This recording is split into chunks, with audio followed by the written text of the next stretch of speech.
Certo. Então vamos falar um pouquinho da infecção pelo HIV. Lembrando que é uma aula, de fato, introdutória. Vamos falar de aspectos epidemiológicos e de diagnóstico, sem entrar, né, na questão do tratamento, só pincelar isso daí, né? Mas entender a epidemiologia do HIV no Brasil, história natural, é fundamental. Os primeiros casos de HIV foram relatados lá no final da década de 70, nos Estados Unidos, na África, mas eles somente foram classificados e definidos como AIDS em 82, e eram casos em pessoas, homens que fazem sexo com homens, com doenças raras, sarcoma de Kaposi, pneumonia por pneumocystis carinii, é um fungo, né? Então, que eles, na época, tem até um filme, não sei se vocês já viram, né? A Vida Continua e tal, que mostra esse início da epidemia nos Estados Unidos, em que apareceram doenças raras que têm associação com imunossupressão, e em grupos específicos de pessoas, e que teve toda uma investigação para definir o que era. No Brasil também, nessa época, apareceu o primeiro caso, já em São Paulo. Em 86, foi a criação do Programa Nacional de DST-AIDS, que existe até hoje, mas com outros nomes, e a palavra AIDS sumiu do departamento, não foi à toa, né? Isso não é só simbólico, mas é reflexo de um desmonte, de fato, do departamento. Em 1990, o Cazuza morreu, não sei se vocês já viram o filme do Cazuza, vale a pena também assistir. Ele foi o primeiro brasileiro a tomar AZT injetável lá nos Estados Unidos. Ele foi para os Estados Unidos para tomar AZT injetável. Mas ele morreu, né? Não tinha tratamento adequado. Tá? Em 91, o Brasil começou a comprar, a importar os medicamentos antirretrovirais. Mas somente em 96, a partir de 96, que mudou de fato essa história natural da AIDS no mundo. Por quê? Porque foi colocado aí no Congresso Mundial de AIDS, em Vancouver, o coquetel, que é a terapia antirretroviral combinada, novas classes de antiviral que conseguiam, então, controlar o vírus de forma sustentada, de forma contínua, assim, para o paciente recuperar a sua imunidade, para o paciente não ter complicações e nem transmitir, né, que a gente sabe hoje. Então, 96 foi um grande marco aí no tratamento do HIV. Esse gráfico de 2016, né,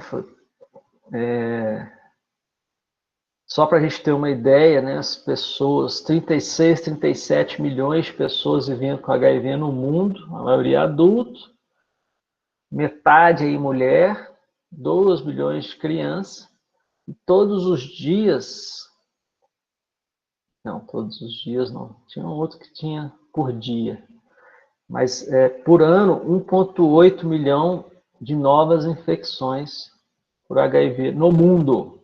E onde que está isso? Esse é o gráfico um pouco mais antigo, mas só para mostrar que 2/3 dessas infecções estão na África subsaariana.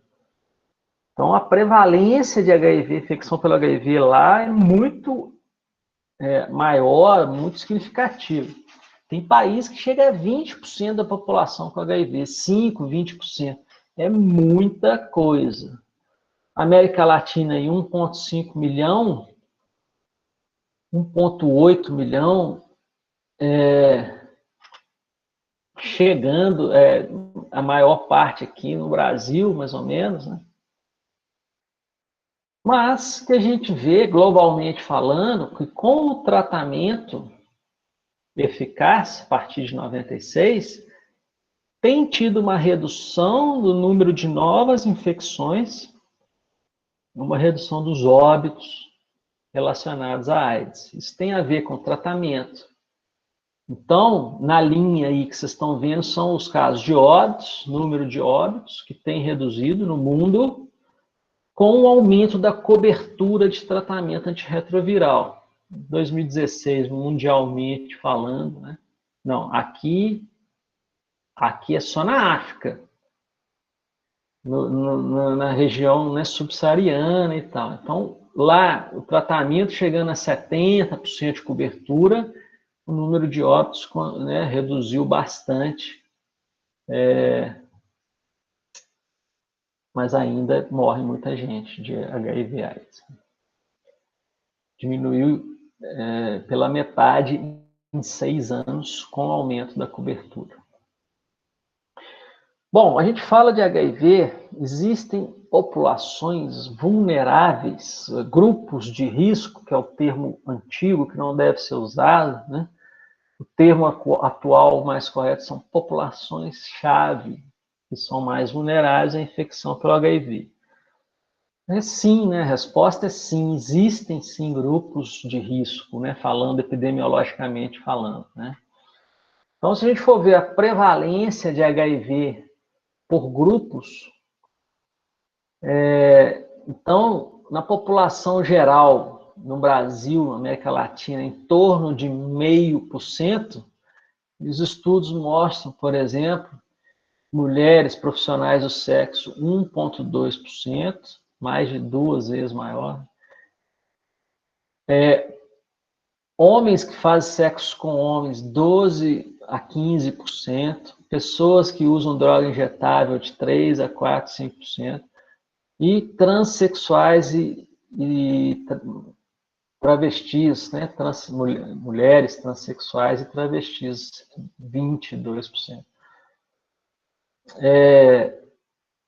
Então, mostrando que a prevalência nesses grupos é muito maior do que a prevalência na população geral. Além disso, as novas infecções, se a gente for ver todas as novas infecções de 2018 na América Latina, 40% das novas infecções foram em HSH, homens que fazem sexo com homens. População geral, 35%, travesti, 4%, profissionais de sexo, 3%. Clientes de profissionais do sexo e parceiros sexuais, né, de populações gerais, de população específica, 15%.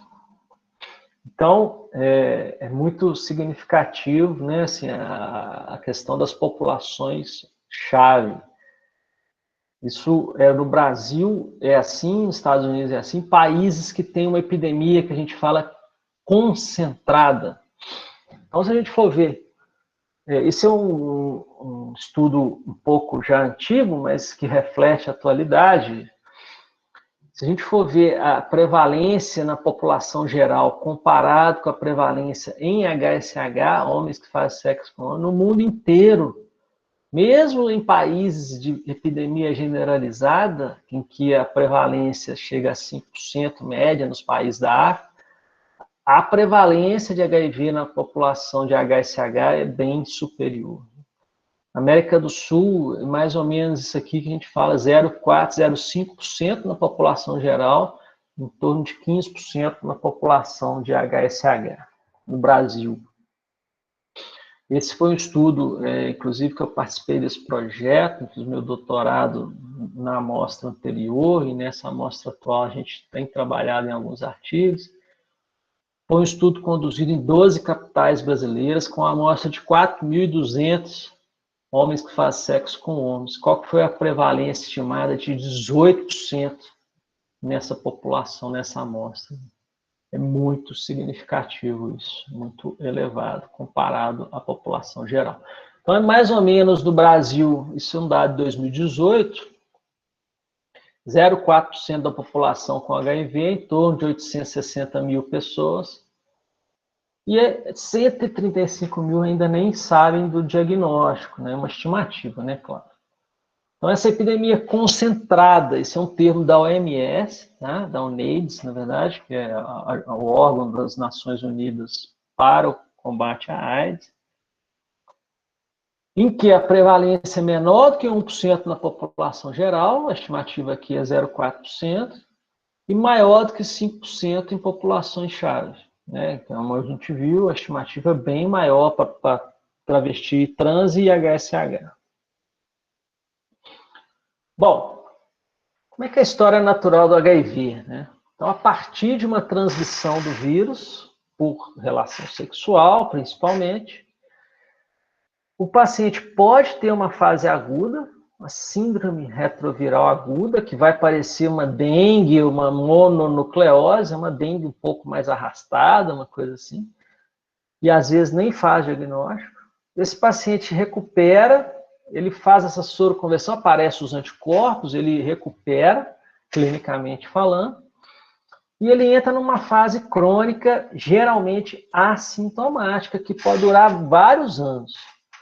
E lá, depois desse período de infecção latente, assintomática, ele pode desenvolver a AIDS, que é a síndrome da imunodeficiência adquirida, em que a imunidade vai caindo e chega no momento que a imunidade está tão baixa em que ele adoece, adquire as doenças oportunistas.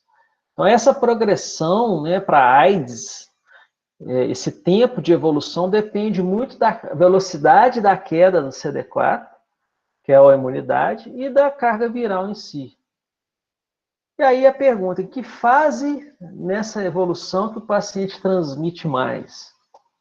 A resposta é simples, é na fase que ele tem a maior carga viral, a maior quantidade de vírus circulando.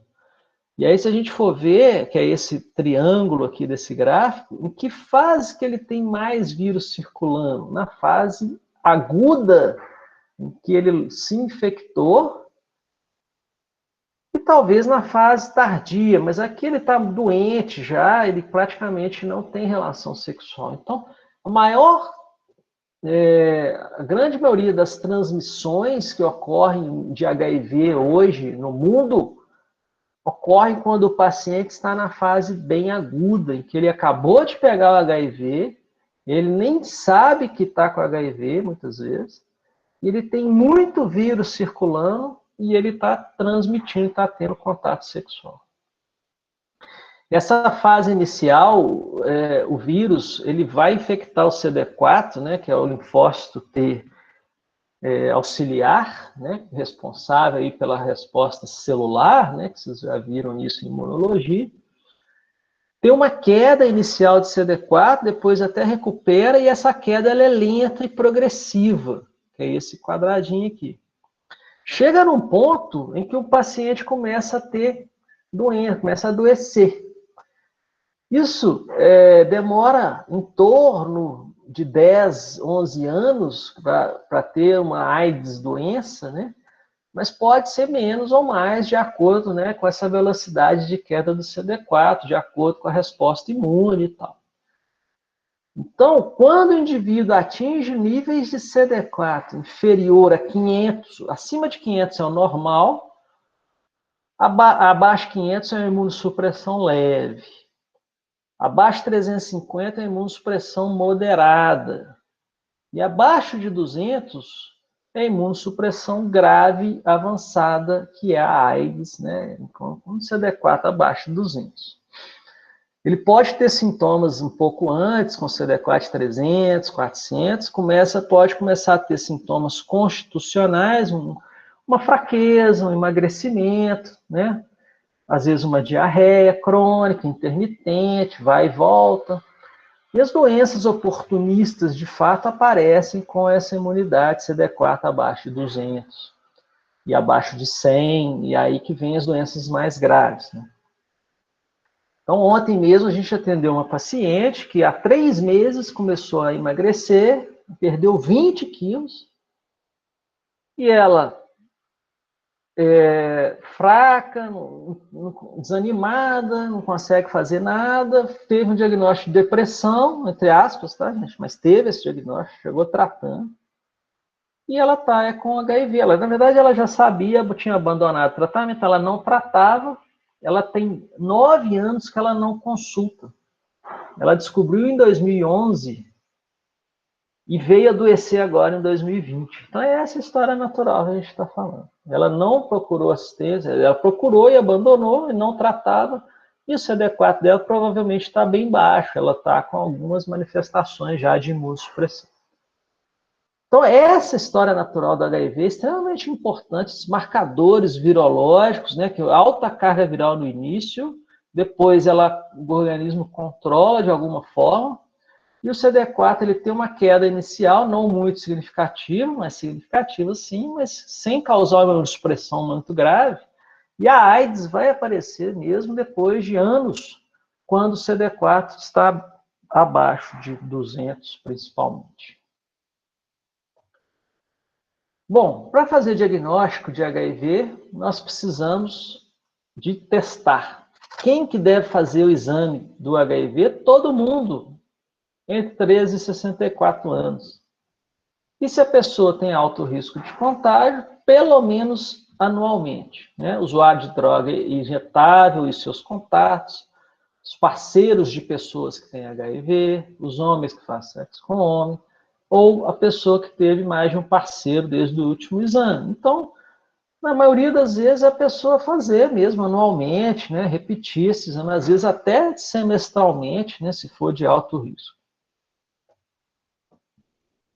O exame ele é feito, né, com exame sorológico, detecção de anticorpos, são 2 exames de triagem, um confirmatório.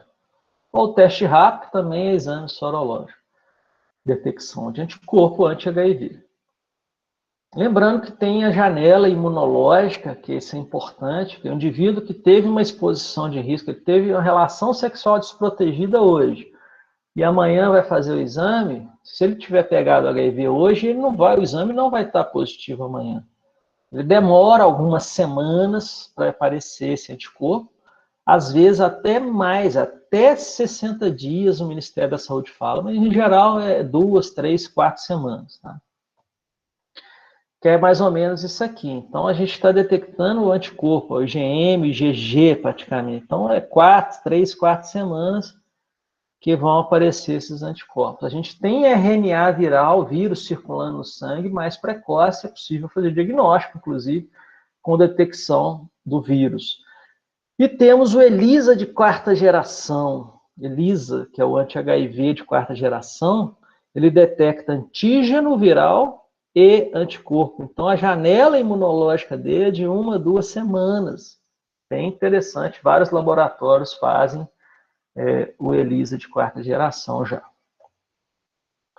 Nessa fase aguda, gente, como eu falei, o paciente tem, às vezes, um quadro parecendo uma infecção viral comum, uma mononucleose, que é uma infecção por Epstein-Barr vírus. Né?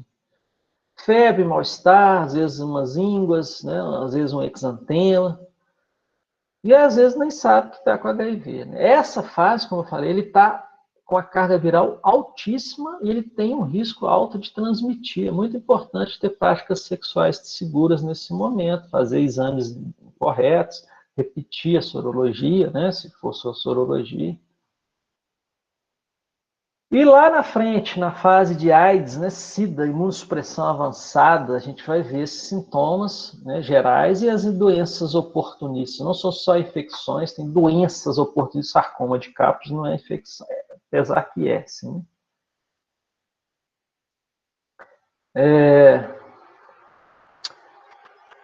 Então, tem várias doenças oportunistas descritas, eu coloquei algumas aqui, candidíase oral, esofagea, tuberculose, outras micobacterioses, a pneumocistose, toxoplasmose cerebral, criptococcus, fungo no sistema nervoso central, citomegalovírus disseminado, a própria leishmaniose visceral é uma doença oportunista, histoplasmose disseminada é outro fungo, sarcoma de Kaposi, que tem relação com herpes vírus tipo 8, né, mas é um câncer, o linfoma não Hodgkin, câncer cervical e anal, que são neoplasias, reativação de doença de Chagas, paciente que já tem doença de Chagas, ele com AIDS ele pode reativar essa doença e fazer uma lesão cerebral grave. Então tem várias doenças.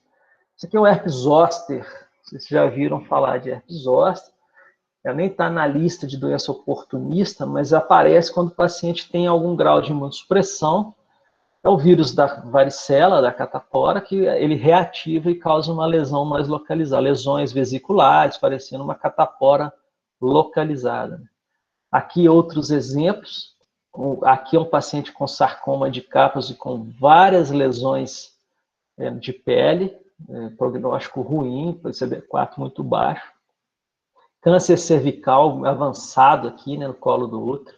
Neurotoxoplasmose, com 2 lesões grandes, né, no parênquima cerebral esquerdo e no cerebelo. E a candidíase, aqui é uma candidíase oral extensa, muito provavelmente ele tem candidíase esofagiana também. Ontem a paciente que nós atendemos, ela tinha um pouco de candidíase na mucosa jugal aqui, não assim desse jeito, mas tinha candidíase, que é um sinal de imunossupressão no paciente. Vou falar um pouquinho de tratamento, só uma pincelada, tá? A gente já está acabando. Aqui é uma foto antiga, uns remédios que nem existem mais, né? Mas é que na época que surgiu o coquetel, que tinha aí os inibidores de protease, né, que estão alguns listados aqui, ritonavir, indinavir, o próprio Caleta, então, que nem tem mais, tá? Mas com o coquetel, né, a terapia combinada de alta potência, a AIDS passou a ser uma doença crônica potencialmente controlável. Para isso, é fundamental uma adesão. Porque além de ser uma doença crônica, né, eu consigo controlar com o remédio, igual o diabetes, igual a pressão alta, o paciente que não trata direito, o vírus pode criar resistência por ser uma infecção e pode transmitir, né, diferente. Aí é diferente de diabetes e hipertensão, né? Mas do ponto de vista de monitoramento do tratamento, é parecido com diabetes e tal. Mas tem efeitos colaterais que a gente tem que monitorar, né? Mais em curto prazo, alguns efeitos metabólicos em longo prazo, pode ter alteração de colesterol, alteração renal e tal, a gente tem que estar sempre monitorando esses casos. Como é que é o tratamento? São antivirais que vão atuar no ciclo de replicação do vírus, né? Inibidor de transcriptase reversa, análogos de nucleosídeos ou não análogos de nucleosídeos. Inibidor de protease, inibidor de fusão, inibidor de integrase, antagonista de correceptor. Então, vão impedir a entrada do vírus ou vão impedir a síntese, né, do RNA a partir do DNA humano lá, né, a transcriptase reversa, ou vão inibir a clivagem de proteínas.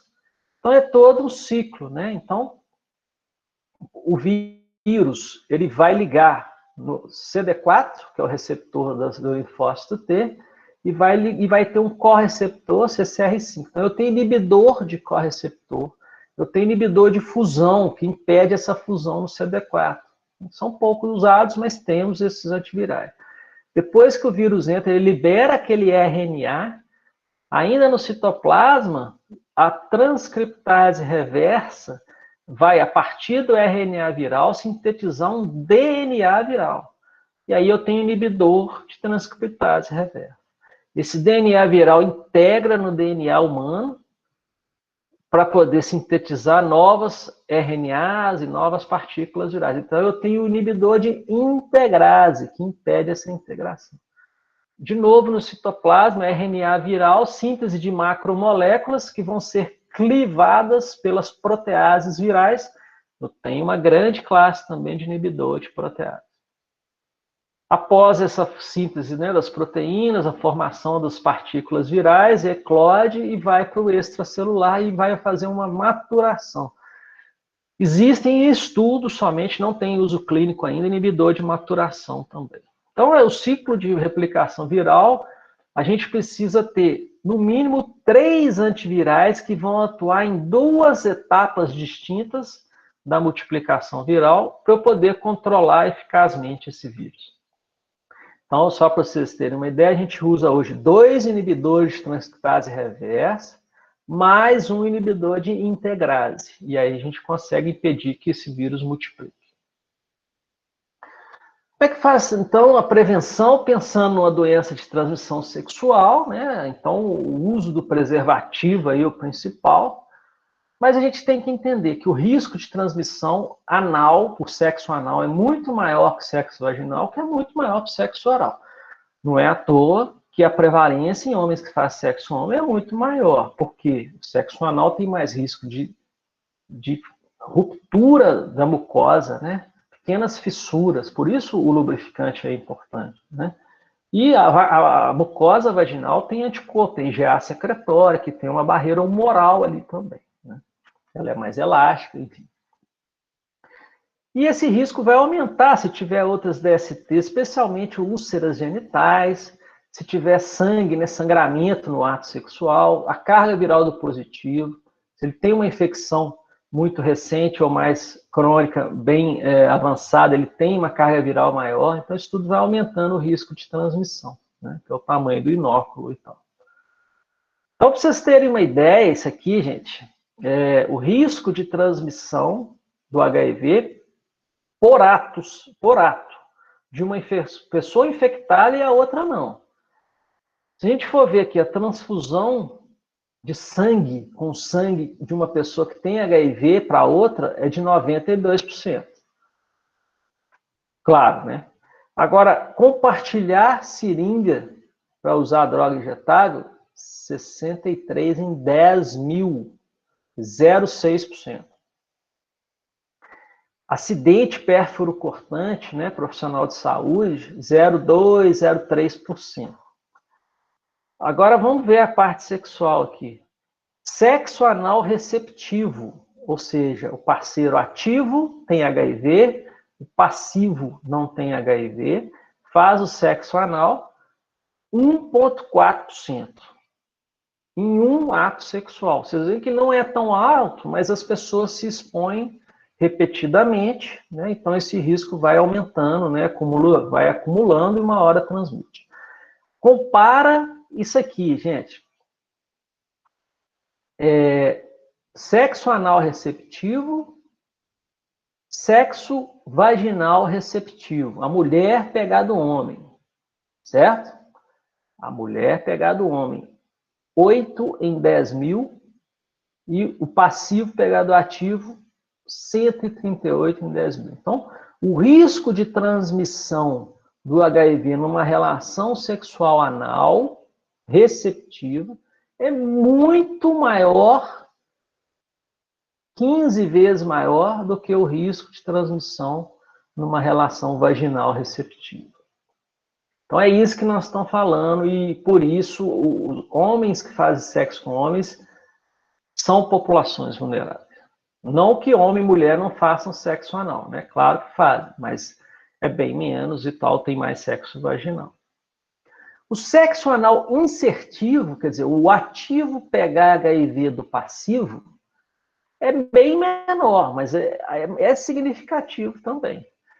E o sexo peniano vaginal insertivo, o homem pegar da mulher numa relação vaginal, 4 em 10 mil, em um ato sexual. Sei que o risco é baixo, né? Em um ato, mas as pessoas, mais uma vez falando, elas se expõem, não é uma vez só, fazem sexo ao longo dos anos e uma hora pode ter transmissão.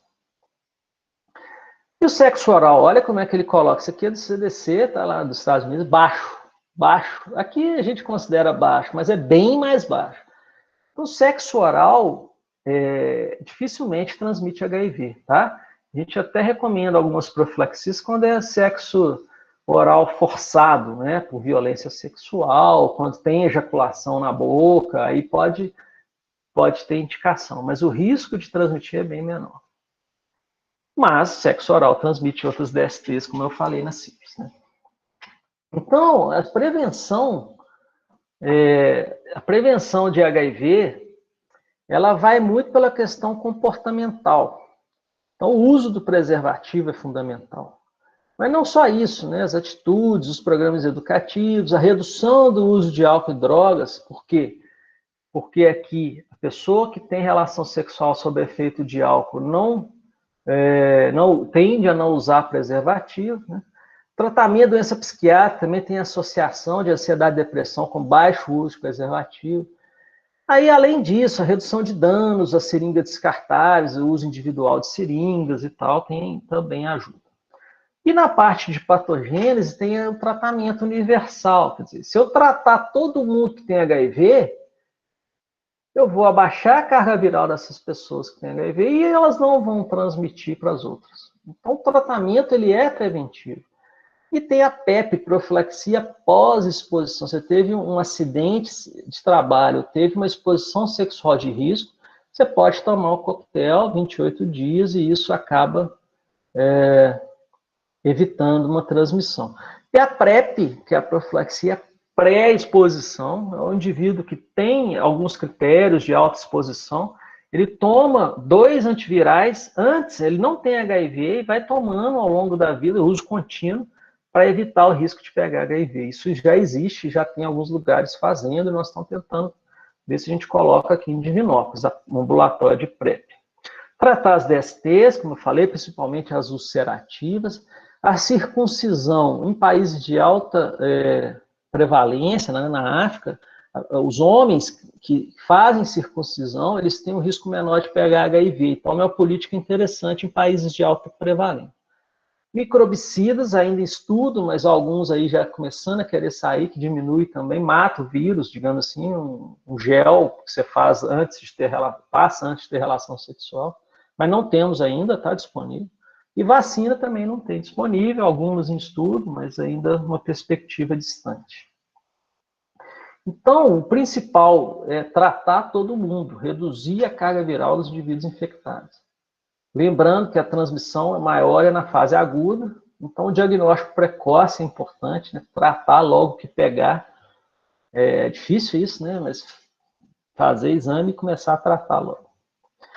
Para vocês terem uma ideia, essa coisa do tratamento como prevenção, esse estudo, ele até recente, ele foi apresentado no Congresso de AIDS de 2018. Olha isso aqui, gente. 77 mil relações sexuais sem preservativo em casais sorodiscordantes. Em que homens que fazem sexo com homem, o parceiro positivo que trata e tem carga viral baixa, aqui menor que 200, não teve nenhuma transmissão de HIV em 75 mil atos sexuais. Então, esse estudo mostrou, ele veio a provar que o tratamento adequado com a supressão do vírus na pessoa que tem o HIV, essa pessoa não transmite HIV se ela está tratando adequadamente. Então, isso a gente fala, inclusive, com os pacientes hoje. Claro que deve usar preservativo e tal, mas isso aqui é um dado importante. O tratamento, ele é sim uma medida de prevenir novas transmissões. Geralmente a prevenção combinada, que eu citei, então essa prevenção combinada tem aqui populações chaves e prioritárias, né, mas tem todos esses aspectos que devem ser abordados para prevenir HIV. Então, tratar as pessoas que têm HIV, como eu falei, né, testar regularmente, né, a população para HIV e outros DSTs, a profilaxia pós-exposição, a profilaxia pré-exposição são estratégias. Prevenir transmissão vertical, né, o pré-natal, testagem e tratamento das gestantes. Imunizar para hepatite B e para HPV, né, tem vacina. Redução de danos, a questão da política de redução de danos, que meio que acabou no Brasil, precisa voltar. Né? Diagnosticar e tratar as pessoas com as DSTs e hepatites virais, né? Eu falei muito da sífilis, né, que tem tudo a ver aqui. O uso do preservativo masculino, feminino, lubrificantes. Então, assim, todo esse ciclo, se a gente tiver todas essas fases, essas estratégias de prevenção, a gente consegue fazer uma prevenção eficaz do HIV naquela comunidade. Esse é um grande desafio, mas a gente tem que buscar, né, cada uma delas. Isso aqui, gente, é a meta 90-90 da OMS, da UNAIDS, em 2020, nós estamos em 2020. Né? O que é o 90-90-90? Das pessoas que têm o HIV, 90% conhece o diagnóstico, pelo menos. Dessas que conhecem o diagnóstico, 90% estão usando antirretroviral, tratamento. Das pessoas que estão usando tratamento, 90% tem carga viral indetectável. O objetivo é chegar à carga viral indetectável para reduzir transmissões, diminuir as transmissões e obviamente, diminuir a discriminação. Né? E em 2030, chegar no 95, 95, 95, né? Nós estamos longe do 90, 90, 90, mas aos poucos eu acho que isso vai melhorando, apesar das políticas terem reduzido financiamento em prevenção, por exemplo, já diminuiu bastante no Brasil, né? Então é isso, se protejam, faça o teste de HIV, repito, de vez em quando faz, e continue na luta, seja um ativista em relação à discriminação, em relação ao conhecimento. As pessoas têm que saber o que é o HIV, que não é a doença em si, não é um bicho de 7 cabeças, que basta tratar que você controla bem, né? Mas ainda temos, infelizmente, muito preconceito por trás desta infecção. As referências, então, existe o guia de vigilância, um capítulo de HIV lá, o Mandel, protocolo de tratamento, processos, assim, nós não estamos discutindo tratamento, mas a história natural, né, a abordagem inicial desses pacientes. E tem o portal do Ministério do Departamento, e tem o portal do CDC, com muito material em HIV. Né? HIV é um mundo de produção científica que vocês não acreditam. Né? Então, é muito legal estudar HIV, é um mundo à parte aí. Era isso que eu tinha para falar. Dúvidas?